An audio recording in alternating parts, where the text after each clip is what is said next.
Gigi Berardi recording FoodWISE, Part 3.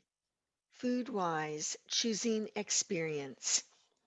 We've considered a lot of different factors at play in our food choices. Now it's time to put it all into action. Experiencing FoodWISE seals the deal. In the introduction, I described FoodWISE guidelines as questions around whole, informed, sustainable, and experience can guide our food choices.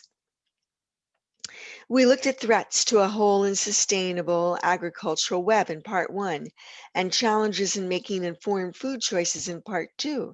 So let's now bring experience to FoodWISE thinking. First, let's take a quick look at where we've been. The introduction was FoodWISE Ground Zero. Everybody eats, but is our food whole?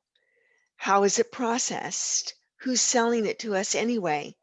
And are our beliefs about it fierce, unwavering? In part 1, we looked at FoodWISE in our shared world, and that raised issues of access, resources, incentives, resilience, and community.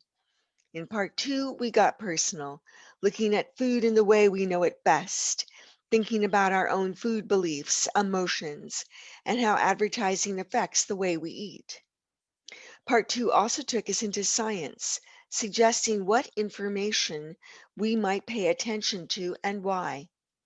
Now it's time to bring it all together.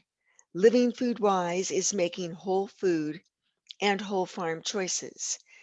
Given what we know as informed consumers, where do we go from here? Ultimately, we'll go to the recipes in part 4 for examples of delicious whole foods. And if the ingredients are the result of whole farm systems, all the better.